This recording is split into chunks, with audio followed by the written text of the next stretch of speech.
Hi guys, it's me, and welcome to Chapter 1. Now, ladies and gentlemen, I know this is a little bit late.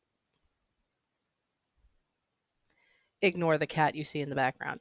But unfortunately, our first video was taken down due to copyright infringement, which evidently comes down to a girl thinking that she was the one that was speaking when it was me. So you're actually going to be seeing a little me down here in the corner here. Duh, Bart, there's the webcam. Now, let's talk a little bit. Just a reminder that this book was a tell-all. It did actually give clues to who the real people were, and we're going to talk about who the real people were that were actually featured in this puppy. Now, just a reminder that this came at a time when Fitzgerald really wasn't given an opportunity to flex his intellectual muscles. And unfortunately, he really, really does so in the very first chapter. The vocabulary is extremely chalked up. It's a little bit antiquated. Some of it is just a little verbose. It's ridiculous in some instances. And the reason why is because he really wasn't allowed to utilize a lot of his lexicon, a lot of his vocabulary, because he was making very short stories for magazines in order to pay bills and to make his wife Zelda be in a lifestyle that she was comfortable with. And this came to a head later on in their marriage. But we're going to have a little bit of problems with chapter 1 because of it. Now, because of that, please be kind about Ms. Barr having our issues with some of the vocab, or maybe I'll slip on a word. And just remember that nobody's like recording you reading aloud, and be nice, okay? So, here we go. Chapter 1, The Great Gatsby by F. Scott Fitzgerald. In my younger and more vulnerable years, my father gave me some advice that I've been turning over in my mind ever since. Whenever you feel like criticizing anyone, he told me, just remember that all the people in this world haven't had the advantages you've had. He didn't say any more, but we'd always been unusually communicative in a reserved way, and I understood that he meant a great deal more than that. That's subtext. He's talking about the fact that his dad is actually saying a whole lot there. It's not just, be nice to people. It's throughout your life, remember, you can't paint everybody or judge everybody that, against your moral standard because they weren't raised like you were. Let us continue. In consequence, I am inclined to reserve all judgments, a habit that has opened up many curious natures to me, and also made me the victim of quite a few veteran bores. The abnormal mind is quick to detect and attach itself to this quality when it appears in a normal person. And so it came about in college that I was unjustly accused of being a politician, because I was privy to the secret griefs of wild, unknown men. Most of the confidences were unsought. Frequently, I had feigned sleep, preoccupation, or hostile levity when I realized by some unmistakable sign that this intimate revelations was quivering on the horizon. For this intimate revelations of young men, or at least in the terms in which they express themselves, are usually plagiaristic and marred with obvious suppressions. So basically, what he's saying is because he was so open and he was not quick to judge people, that a lot of people wanted to tell him things he didn't want to know about. So he either got stuck with people who are extremely boring and he's like, oh, I got to get out of this. Or he had people with some TMI who unloaded on him. And in which case he would try to get out of it by either faking being asleep, either pretending to be really busy, or for kicks and giggles, just turning around and saying, yeah, dude, I'm just really going through something right now. I can't talk about things. Which basically means that he's being super serious in order to like kind of circumvent these people talking to him. Let us continue. Most of the confidence were unsought. Sorry. Reserving judgments as a matter is a matter of infinite hope, which he's trying to say, like, literally, if you're reserving your judgment, you're hoping that for better later. Right now is just temporary. Maybe something better will come out.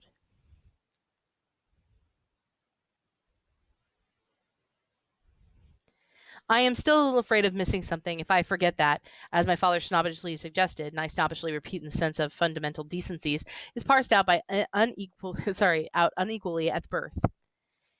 And after boasting this way of my tolerance, I come to the admission that it has its limit. Conduct may be founded in a hard rock or wet marshes, but after a certain point, I don't care what it's founded on. When I came back from the East last autumn, I felt that I wanted the world to be in a uniform, in a sort of moral attention forever. I wanted no more riotous excursions into privileged glimpses of the human heart. So we get this idea that when he's writing about the past, he's a year out, coming back to look at what happened, and he's very upset. And he says that when he comes out of the East, so that means that he left wherever we're going to be at, that he wanted things to be regimented. He wanted people to tell him nothing. He wanted everything to be normal and easy to predict. He didn't want to know what was underlying anything. He just wanted the surface. Let's continue. Only Gatsby, the man who gives his name to this book, is exempt from my reaction. Gatsby, who represented everything for me which I have an unaffected scorn.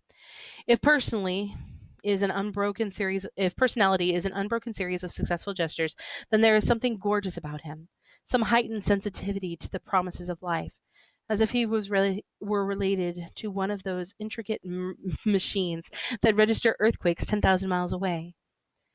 This responsiveness has nothing to do with the flabby impressionability, which is dignified under the name of creative temperament. It is an extraordinary gift of hope, a romantic readiness, such as I have never found in any other person, in which it is not likely I shall ever find again. No, Gatsby turned out all right in the end. It is what preyed on Gatsby, what foul dust floated in the wake of his dreams that temporarily closed out my interest in the abortive sorrows and short-winded elations of men. My family had been prominent, well-to-do people in the middle western city for 3 generations. The Carraways were something of a clan that we had by tradition been descended from the Dukes of Balloch. That's Scottish. But an actual founder of my line was my grandfather's brother, who came here in 51, set as substitute to the Civil War, and started the wholesale hardware business that my father carries on today. Now, that gives us a huge hint as to how much money his family has, because the thing is that he came here in 51. They're talking about he came in 1851. Pardon me. And you could actually, if you had enough money, $300, I believe, is the exact cost, you could actually pay your way out of getting into the draft. If you had $300 and you gave it to the U.S. government, you didn't have to go to the Civil War. So the fact that he had that money and or he had a person that he could actually pay to go serve for him tells us that they had some serious dough.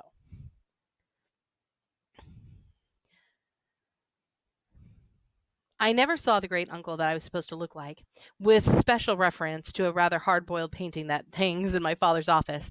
I graduated from New Haven in 1915, just a quarter of a century after my father, and a little later I participated in the delayed Tillamook immigration known as the Great War. I enjoyed the counter raid so thoroughly that I came back restless, and instead of being the warm center of the world in the Middle West, now seems like a ragged edge of the universe. So I decided to go east and learn the bond business. Everybody I knew was in the bond business, so I supposed it would be to support one more single man. All my aunts and uncles talked it over, as if they were choosing a prep school for me, and finally said, "Why, yes," with a very grave, hesitant faces. Father agreed to finance me for a year after various delays. I came east permanently, I thought, in the spring of 22. So now we're in 1922. We have a couple of things that we realize and a couple of questions to answer. If we go to our questions, we have, what advice does Nick's father give him? How does it become a burden for Nick? Now he hears this advice that, be careful, don't judge people by your standards because they didn't have the luxuries that you had. So what ends up happening is he also, because he is so generous and he does not snap to judgment, he ends up with a lot of people telling him stuff that he didn't want to hear about, or in some really boring conversations because he's not willing to say, hey, I really don't want to hear about this. However, this also means that he gets to hear stuff that he normally wouldn't, and he gets to meet a lot of creative people who kind of latch on to him. Now, why did the narrator decide to move east? This is actually a multiple part question. The first part that we know about now is that he went to the Great War. Now, we know for a fact that our author actually signed to go up to the Great War, but never ever made it there. The Americans entered late, and by the time a lot of servicemen had been trained, once they were ready to ship out, the war was over.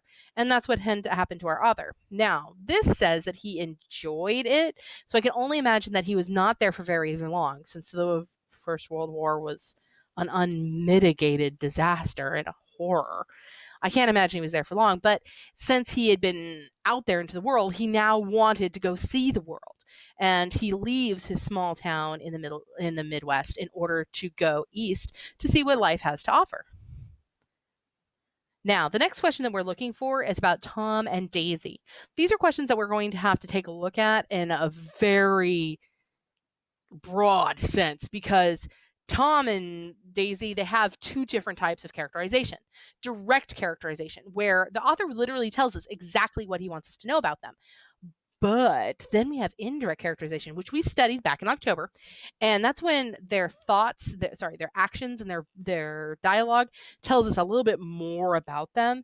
And we actually get a better picture of who they are. These are some very complex characters, and the way that we feel about them is going to change as time goes on. Now, here we go. Back to the text. The practical thing I found was to find rooms in the city, but it was a warm season, and I have just left the country with wide lawns and friendly trees. So when a young man in my office suggested that we take a house together in the commuting town, it sounded like a great idea. Okay, just so you understand, at this particular time, there's no such thing as air conditioning. And when it's hot in New York, it's hot in New York. So what they do is a lot of people have summer houses. These summer houses were, yes, a luxury, but on the other hand, it was kind of a necessity if you wanted to be comfortable. So what he does is he takes a house with somebody else out on Long Island. Let us continue. He found the house, a weather-beaten cardboard bungalow, at $80 a month. But at the last minute, the firm ordered him to Washington, and I went out to the country alone. I had a dog, at least I had him for a few days until he ran away, and an old Dodge and a Finnish woman who made my bed and cooked my breakfast and muttered Finnish wisdom to herself over the electric stove. It was lonely for a day or so, until one morning some man, more recently arrived than I, stopped me in the road. Let's stop right there for a second. We get another idea of how much money Nick has by the fact that he has a servant and he has somebody who's taking care of him. So maybe he's a little more well-to-do than we know. How do you get to West Egg Village? He asked helplessly. I told him, and as I walked on, I was only no longer. I was a guide, a pathfinder, an original settler. He had casually conferred on me the freedom of the neighborhood, and so with the sunshine and the great bursts of leaves growing in the trees, just as things grow as fast movies, I had a familiar conviction that life was beginning over again in the summer. There was so much to read for one thing, and so much fine health to be pulled down out of the young, breath-giving air. I bought a dozen volumes on banking and credit and investment securities, and they stood on my shelf in red and gold like new money in the mint, promising to unfold the shining secrets that only Midas, Morgan, and Masonies knew. And I had high intentions of reading many other books besides. I was rather literary in college. One year I wrote a series of very solemn, obvious editorials for the Yale News. So now we know he's from Yale. And now I was going to bring back all such things into my life and become again the most limited of all specialists, the well-rounded man. This isn't just an epigram. Life is much more successfully looked at from a single window after all. So when he says this, it's kind of like a tongue-in-cheek. It's kind of, it's tongue-in-cheek. Sorry, guys. The entire ideology that he has is that he's like, okay, so I'm going to become well-rounded. I'm going to go back to letters, and I'm going to know about literature and art, and I'm going to know about finances because I'm going to read these books, and I'm going to be a well-rounded guy. But the problem is that he says this really daunting thing. He says, life is so much more successfully looked at from a single window after all. Isn't that limiting though? We get this ideology that he's like, okay, so if I just have one point of view, then I'm going to be in a better position. But doesn't that go directly against what his dad said? Because his dad said to remember not everybody's like you, so that means you should have many points of view. And now he's saying, oh yeah, it's going to be so much easier because I'm just going to be this. Let us continue. It was a matter of chance that I should have rented a house in one of the strangest communities in North America. It was on the slender, riotous island which extends itself from due east from New York, and where there are, among other natural curiosities, two unusual formations of land. 20 miles from the city, a pair of enormous eggs, identical in contour and separated by a courtesy bay, jut out into the most domesticated body of saltwater in the Western Hemisphere, the Great Wet Barnyard of Long Island Sound. There are two perfect ovals, like an egg, in the Columbus in the Columbus story. They're both crushed flat at the contact end, but their physical resemblance must be a source of perpetual confusion to the gulls that fly around overhead. To the wingless and the more arresting phenomenon is the dissimilarity in every particular except shape and size. I lived in West Egg, the less fashionable of the two. There's almost superficial tag to express the bizarre, and not a little sinister contrast between them. My house is the very tip of the egg, only 50 yards from the Sound, and squeezed between two huge places that rented for over 12 to 15,000 a season. The one on my right was a colossal fare by any standard. It was a factual imitation of some hotel de ville in Normandy. With a tower on one side, sparkling new under a thin beard of raw ivy, and a marble swimming pool, and more than 40 acres of lawn and garden. So let's stop right there. This is going to be Gatsby's mansion. We're going to spend a lot of time there, so we might want to take a look at what it's going to look like. So I actually pulled up the Hotel Ville in Normandy. Whoa. This is the place. So, if we take a look at this is what he's living next to, and he lives in a bungalow. So we're talking about like a what? 2-bedroom house, and he lives next to that. And just as a reference, ladies and gentlemen, Turlock High School is 44 acres. This thing sits with 40 acres of lawn. But he gives us some really informational pieces here, because he tells us that there's a, where is it? 50 yards. Sparkling new under a thin beard of raw ivy. So that kind of tells us that this is a brand new place that was created. This isn't one of the old money mansions. This is a new money mansion. Now, in the 1920s, there was this big differential. If you had a lot of money for a lot of years in your family, you were called old money.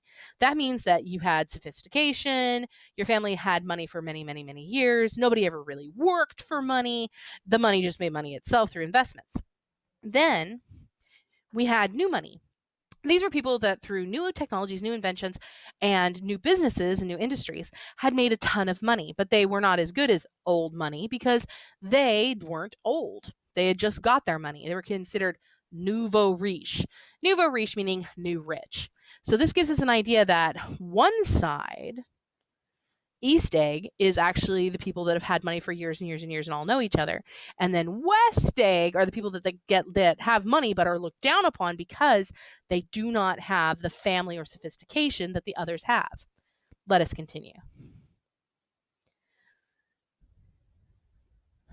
It was Gatsby's mansion, or rather, as I didn't know, Mr. Gatsby was the mansion inhabited by a gentleman of that name. My own house was an eyesore, but it was a small eyesore, and it had been overlooked. So I had a view of the water, a partial view of the neighbor's lawn, and a consoling proximity of millionaires, all for $80 a month. Across the Courtesy Bay, the white palaces of fashionable East Egg glittered along the water. The history of the summer really begins on the evening I drove over there for dinner with the Tom Buchanans. Stop. Just so you understand, at this particular time, women are known as by their husband's name. You were Mrs. Tom Buchanan, so that way they knew exactly who you were married to. That's why they use the Tom Buchanans. Continuing. Daisy was my second cousin, once removed, and I had known Tom in college. And just after the war, I spent 2 days with them in Chicago. Her husband, among various physical accomplishments, had been one of the most powerful ends that had ever played football in New Haven. A national figure in a way, one of those men who reached such an acute limited excellence at 21 that everything afterwards savors an anticlimax. He's basically saying Tom peaked in college. He had his best times in college. Didn't have much to look forward to afterwards. His family was enormously wealthy. Even in college, his freedom with money was a matter of reproach.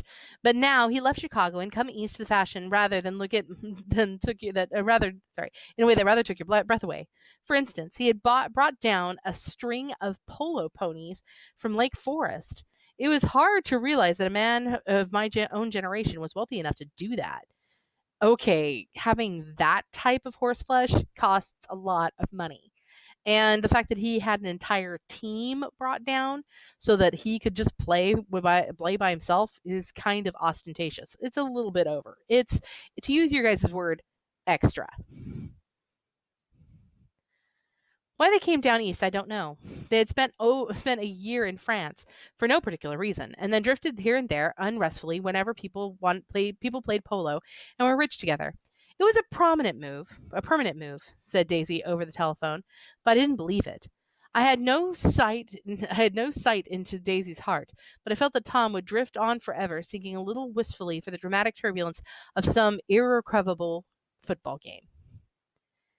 And so it happened that on a warm, windy evening, I drove over to East Egg to see two old friends whom I scarcely knew at all. Their house is even more elaborate than I expected, and the cheerful red and white Georgian colonial mansion overlooked the bay. The lawn started at the beach and ran towards the front door, a quarter of a mile, jumping over sundials and brick walls and burning gardens. Finally, it reached the house, drifting up from the side in a bright vines, as though from the momentum of its run. The front was broken by a line of French windows, glowing now with the reflected gold and wide open in the warm, windy of the afternoon. And Tom Buchanan, in riding clothes, was standing with his legs apart in the front porch. Okay, wearing riding clothes like as everyday wear is not normal. So the fact that he's got these puppies on either means that he really likes the look or that he's planning on going to deal with horses later. He had changed since New Haven. Now he was sturdy, straw-haired man of 30 with rather hard mouth and supercilious manner. Two shining, arrogant eyes had established dominance over his face and gave him an appearance of always leaning aggressively forward. Not even an effeminate swank in his riding clothes would hide the enormous power of his body. He seemed to fill those glistening boots until they strained the top lacings, and you could see a great pack of muscles shifting when his shoulder moved under a thin coat. He was a body capable of enormous leverage, a cruel body. His speaking voice, a gruffy, husky tenor, added to the impression of fractionless he conveyed, fractionlessness that he conveyed. There was a touch of parental contempt in it, even toward people he liked, and there were men in New Haven who had hated his guts. Now, here's the thing about actually talking about Tom in this way. At this particular time, due to the idea of eugenics, the idea of somebody being a heavily built person meant that they had to do serious work. This is not something people went to the gym, okay? So people with serious musculature, this was earned through either calisthenics or athletics or because you worked for a living.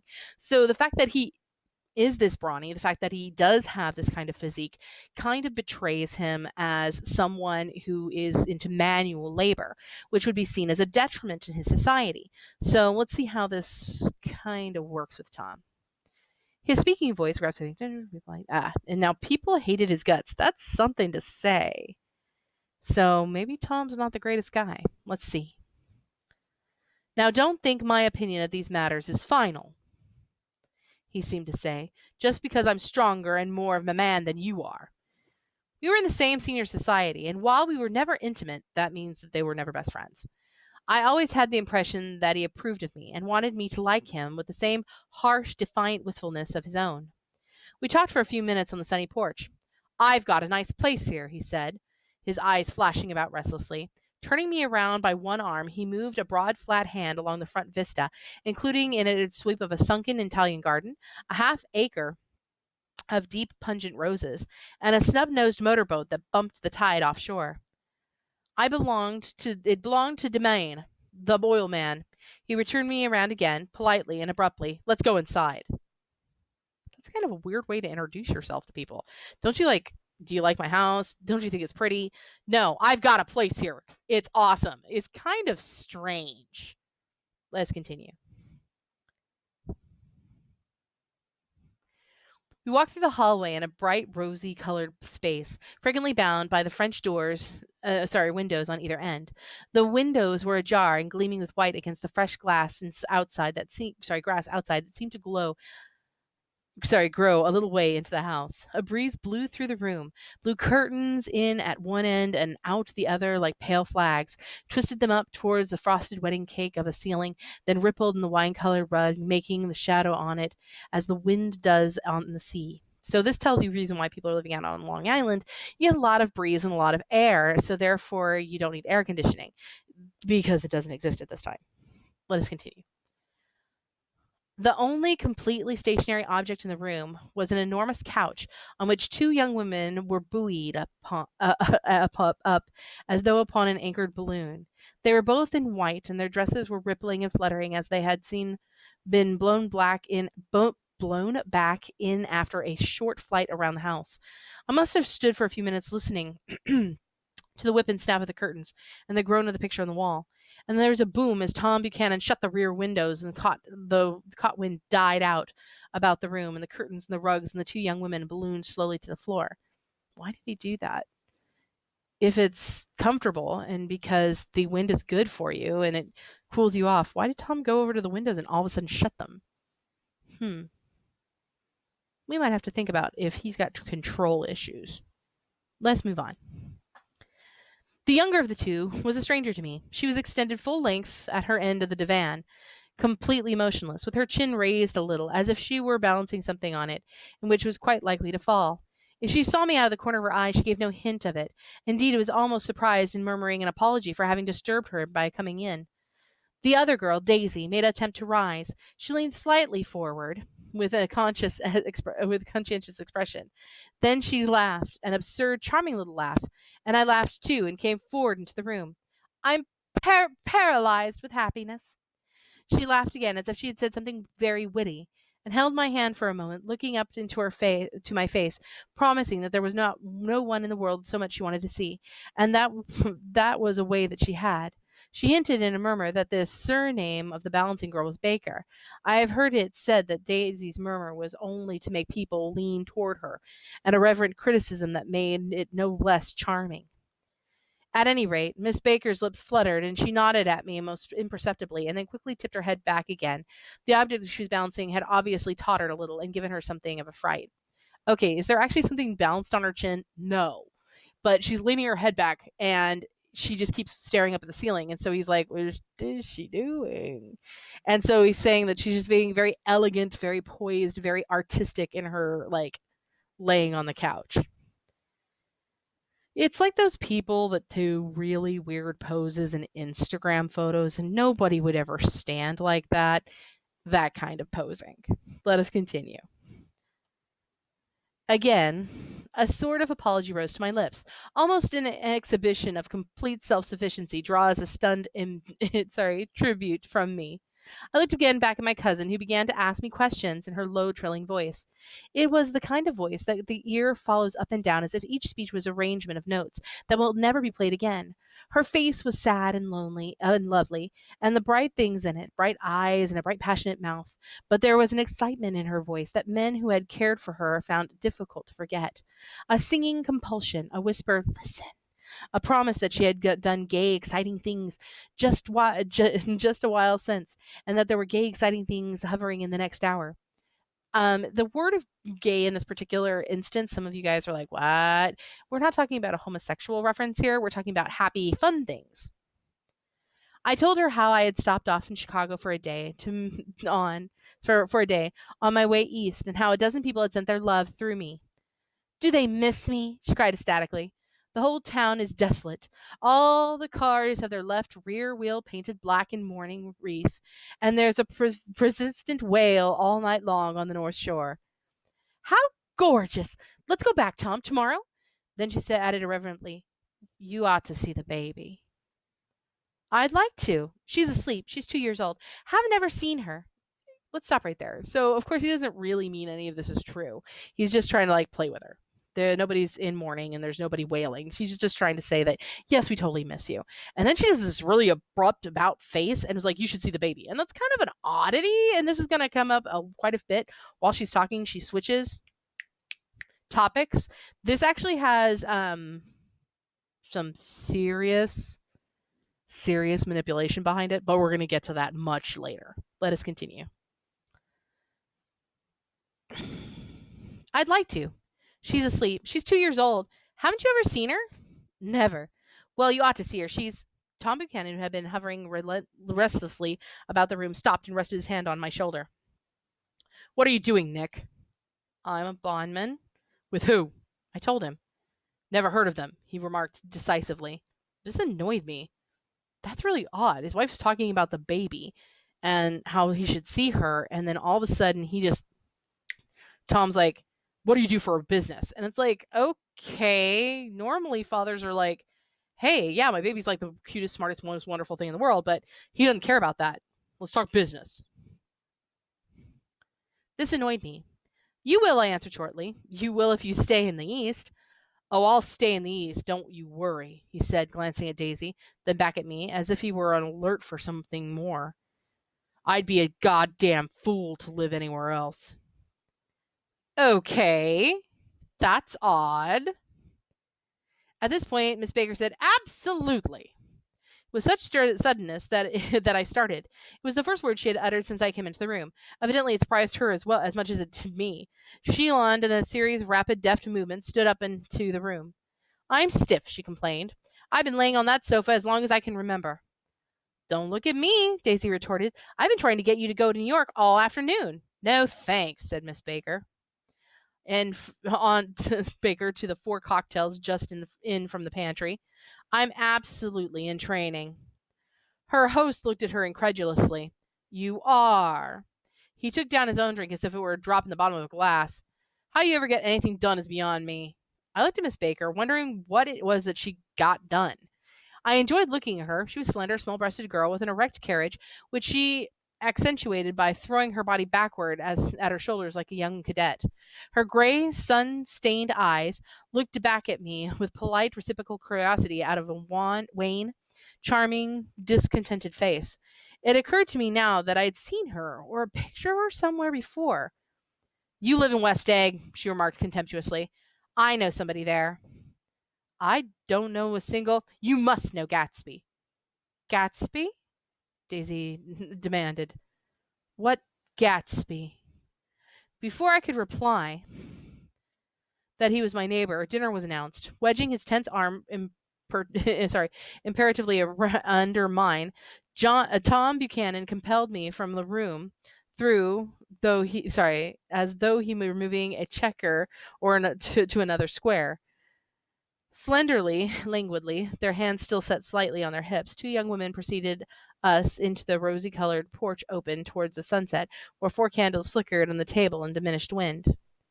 That's really strange, because normally precedents would mean that a man would escort a woman in. The fact that they usher the women in and he walks with Tom is kind of rude in their particular social circle. And it's kind of odd that he behaves that way. Let us continue. Why candles? Objected Daisy, frowning. She snapped them out with her fingers. In 2 weeks, it'll be the longest day of the year. She looked at us all radiantly. Do you always watch for the longest day of the year and then miss it? I always watch for the longest day of the year and then miss it.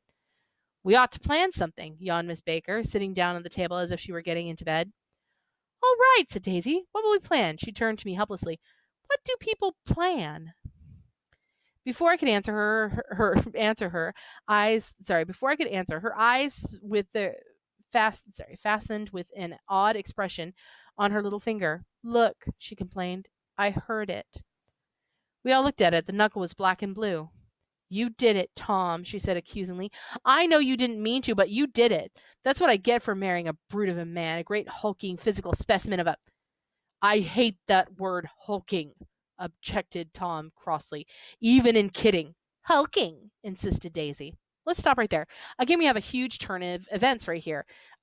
She's like, okay, we should throw a party for Midsummer's Eve. And then all of a sudden she's like, oh, my finger hurts. And it's like, okay, talk about desperate for attention. And for kicks and giggles, we also have her husband did this to her. And she says, I know you didn't mean to hurt me, but you hurt me. And then she calls him hulking, and he gets really kind of peeved off. And that's because, again, we're going back to the being a hulking, being a large person means that you are more into manual labor than anything else, that you were made for that. And he's sitting there like, I'm rich, I'm wealthy, I do not do manual labor. And it's kind of odd that they switch topics like that. So if you get a little lost and you're going like, why do they switch topics? It'll become more clear as time goes on. Sometimes she and Miss Baker talked at once, unobtrusively, with a bantering inconsequence that was never quite chatter. And it was it was as cool as their white dresses and their impersonal eyes in the absence of all desire. They were here. And they accepted Tom and me, making only polite, pleasant effort to entertain or be entertained. They knew that presently dinner would be over, and a little later the evening too would be over and casually put away. It was sharply different from the West, where an evening was hurried from face to face toward its close in a continually disappointed anticipation, or else in sheer nervous dread of the moment itself. You make me feel uncivilized, Daisy, I confessed in my second glass of corky yet rather impressive claret. That's a type of wine. Can't you talk about crops or something? I meant nothing in particular by this remark, but it was taken up as in an unexpected way. Civilization's going to pieces, broke out Tom violently. That's weird. I've gotten to be a terrible pessimist about things. Have you read The Rise of the Colored Empires by a man named Goddard? Why, no, I answered, rather surprised by his tone. Well, it's a fine book, and everybody ought to read it. The idea is, as if we don't look out for the white race, we'll be utterly submerged. It's all scientific stuff. It's been proved. Tom's getting very profound, said Daisy, with an expression of unthoughtful sadness. He reads deep books with long words, and what was that word we Well, those books are all scientific, insisted Tom, glancing at her impatiently. This fellow has worked it out all, the whole thing. It's up to us. We are the dominant race to watch out for those other races who will try to control it, and races will try to have control of things. Okay, let's stop right there because it's hard to even read this stuff. Try to understand. At this particular time, an idea had come in popularity called eugenics. Now, eugenics, the entire idealization behind this entire, pseudoscience was that white people were better than everybody else. Of course, this was later used by Nazis, but it has its roots in America too. Now, the thing is that these people were trying to say that the white race was the master race, and therefore they had to take care of everyone else in order to ensure that civilization would continue on and not collapse. Now, these ideologies were really soundly gripped by the rich white people who had had money for generations. Their idealization was very much like that of kings and queens in Europe in the 14th century. God put us in this position. So their idea was that if they were to continue, they needed to ensure that other races were kept down. Tom is kind of used as a way to put this in the forefront of our readers' minds and to show that if you think the rich were bad, wait until I tell you. That was kind of Fitzgerald's thing. Now, here we go.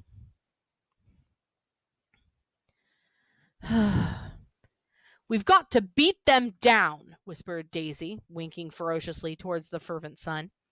You ought to live in California, began Miss Baker, but Tom interrupted by shifting heavily in his chair. The idea is this. We're the Nordics. I am, and you are, and he made an infinitesimal hesitation as he included Daisy. With a slight nod, she winked at me again. And we've produced all the things that are good, that go to make civilization. Oh, science and art and all that. Do you see? There's something pathetic in his concentration, as if his complacency, more acute than of old, was not enough to him any more. When almost immediately the telephone rang inside, and the butler left the porch, and Daisy seized upon the momentary interruption and leaned toward me. I'll tell you a family secret, she whispered enthusiastically. It's about the butler's nose. Do you want to hear about the butler's nose? That's why I came over tonight. Well, he wasn't always the butler. He used to be a silver polisher for some people in New York and had a silver service for 200 people. And he had polished it from the morning till night until finally he began to affect his nose. Things went from bad to worse, suggested Miss Baker. Yes, things went from bad to worse until finally he had to give up this position. For a moment, the last sunshine felt over the romantic affection upon her glowing face. Her voice compelled. me forward towards her breathlessly as I listened, and when the glow faded, each light deserting her with a lingering regret like a child leaving a pleasant street at dusk. The butler came back and murmured something close to Tom's ear, whereupon Tom frowned. He pushed back his chair and without a word went inside. As if his absence quickened something within her, Daisy leaned forward again, her voice glowing and singing. I love to see you at my table, Nick. You remind me of a rose, an absolute rose, doesn't he? She returned to Miss Baker in confirmation. An absolute rose. This is untrue. I am not even faintly like a rose. She was so extemporizing, but a stirring warmth flowed from her as if her heart was trying to come out to you concealed in one of those breathless, trilling words. Then suddenly she threw her napkin on the table and excused herself. Okay. So she's kind of embarrassed because here's the deal. Most people would get up from the table, ask to be excused, apologize for interrupting dinner, and then go get the phone. The fact that the butler comes out, talks only to Tom, does not let anybody know who's on the phone. Because normally the butler would come out and, sir, it's your mother on the phone. But the fact that he only talks to Tom in a whisper tells you that he doesn't want Daisy to know who's on the phone. Tom getting up and leaving without saying goodbye or I'm sorry or anything tells you that he might be ashamed. Maybe he's kind of angry. We don't know yet. But he leaves. And so she tries to turn the subject again like she's done so many other times. And she can't think of anything to say. So she comes up with this kind of absurd thing about, you're like a rose, Nick. And I'm like, what? And Nick's like, no, I don't know what. And then she all of a sudden realizes it's not working, throws her napkin down and leaves. Yeah. Bless you, Lily. Sorry, cat sneezing. And went into the house. Miss Baker and I exchanged a short glance of conscientiously devoid of meaning. I was about to speak when she sat up alertly and said, "Shh," in a warning voice. A subdued, impassioned murmur was audible in the room. Beyond, the Miss Baker leaned forward, unashamed, trying to hear. The murmur trembled on the verge of coherence, sank down, and then mounted excitedly, and then ceased altogether. This Mr. Gatsby you spoke of, my neighbor? I said, don't talk, she said. I want to hear what happens. Is something happening? I inquired instantly. You mean to say you don't know? Said Miss Baker, honestly surprised. I thought everybody knew. I don't. Why, she said hesitantly, Tom's got some woman in New York. Got some woman? I repeated blankly. Miss Baker nodded. She might have the decency not to telephone him at dinner time, don't you think? Almost before I grasped her meaning, there was a flutter of a dress and a crunch of leather boots, and Tom and Daisy were back at the table. It couldn't be helped, cried Daisy, as she, with tense gaiety, means she's trying to fake being happy. She sat down, glanced searchingly at Miss Baker, and then to me and continued, I looked outdoors for a minute, and it's very romantic outdoors. There's a bird on the lawn, and I think I must be a nightingale come over from the current, or the white star line. He's singing away, her voice saying, it's romantic, isn't it, Tom? Very romantic, he said, and then miserably to me, if it's light enough after dinner, I want to take you down to the stables. That's really strange. Like his wife's talking about, no, outside's awesome. And he's like, I want to take you see ponies to Nick. And he doesn't invite the ladies. The telephone rang inside, startlingly, and as Daisy shook her head decisively at Tom, the subject of the stables, in fact, all subjects vanished into thin air. Ooh, telephone rang again. Among the broken fragments of the last 5 minutes, at table, I remembered the candles being lit again, pointlessly, and I was conscious of wanting to look squarely at everyone and yet avoid all eyes. I couldn't guess what Daisy and Tom were thinking, and I doubt if even Miss Baker had seemed to have mastered a certain hearty skepticism, was able to utterly put this fifth guest's shrill, metallic urgency out of mind. So they're all sitting there listening to the phone ring and ring and ring and ring and trying not to look at each other because everybody now knows that this Tom's got a girlfriend in New York who's calling him, and they're all pretending like she doesn't exist while the phone keeps ringing. Ooh. Yeah. To a certain temperament, the situation might have seemed intriguing. My own instinct was to telephone immediately for the police. The horses, needless to say, were not mentioned again. Tom and Miss Baker, with several feet of twilight between them, strolled back into the library as if a vigil beside a perfectly tangible body. While trying to look pleasantly interested in and a little deaf, I followed Daisy around the chain of connecting verandas to the porch in front. In its deep gloom, we sat down side by side on a wicker settee, a love seat. Daisy took her face in her hands as if feeling the lovely shape. Her eyes moved gradually out into the velvet dusk, and I saw that turbulent emotions possessed her. So I asked what I thought would be sedative questions about her little girl. We don't know each other very well, Nick, she said suddenly. Even if we are cousins, you didn't come to my wedding. I wasn't back from the war. That's true. She hesitated. Well, I've had a very bad time, Nick, and I'm very cynical about everything. Evidently, she had reason to be. I waited, but she didn't say any more, and after a moment I returned rather feebly to the subject of her daughter. I suppose she talks and eats and everything? Oh, yes, she looked at me absently. Listen, Nick, let me tell you what I said when she was born. Would you like to hear? Very much. It'll show you how I've gotten to feel about things. Well, she was less than an hour old, and Tom was God knows where.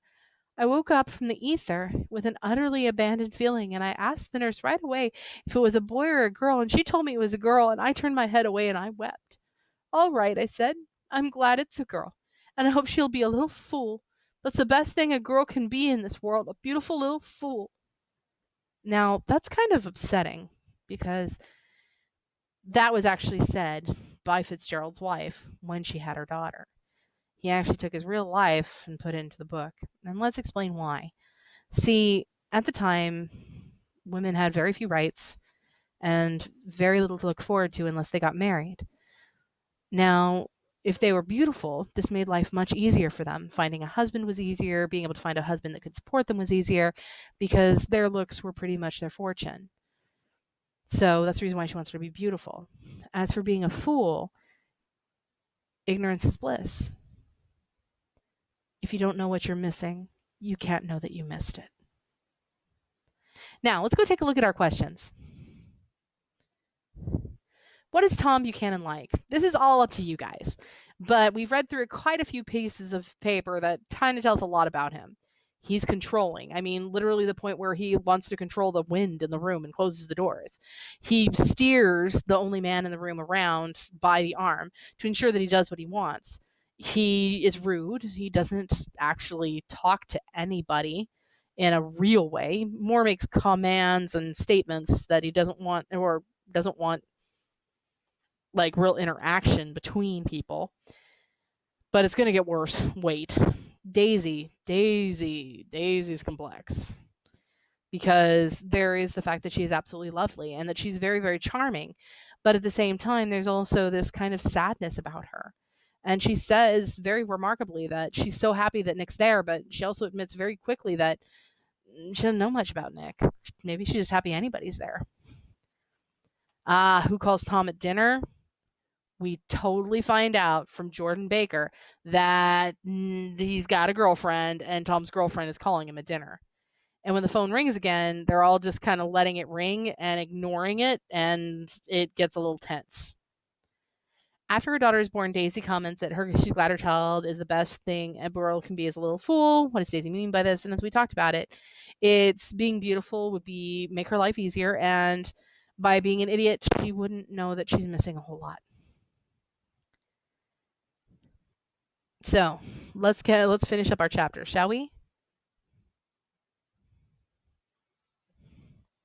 You see, I think everything's terrible anyhow, she went on in a convinced way. Everybody thinks so. And the most advanced people, and I know, I've been everywhere and I've seen everything and done everything. Her eyes flashed around her in a defiant way, rather like Tom's, and she laughed with a trilling scorn. Sophisticated.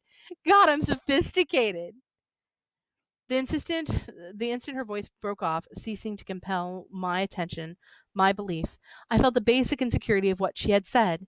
It made me uneasy, as though the whole evening had been a trick of some sort, an exact contributory emotion for me. I waited, and sure enough, in a moment, She looked at me with an absolute smirk on her lovely face, as if she had asserted her membership in a rather distinguished secret society to which only she and Tom belonged.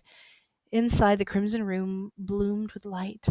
Tom and Miss Baker sat on either end of the long couch, and she read aloud from him the Saturday Evening Post, the words, murmurous and unaffected, running together in a soothing tone.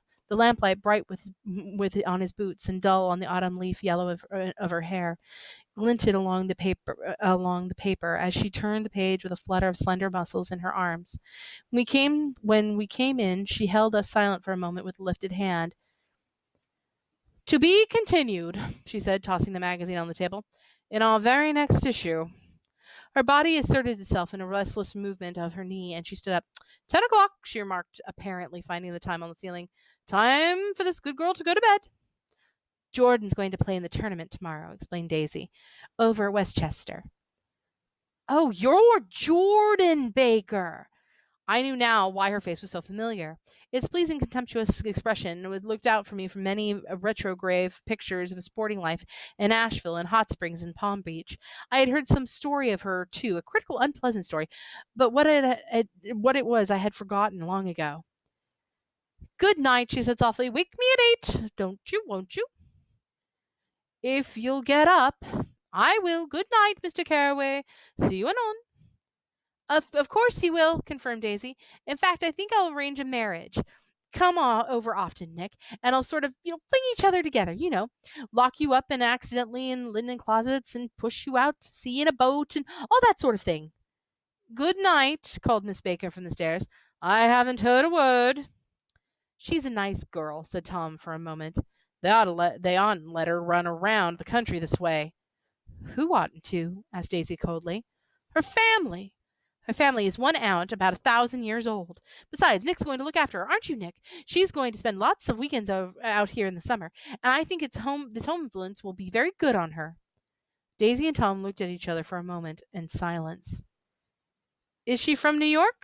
I asked quickly. From Louisville. Our white girlhood was passed together there. Our beautiful white...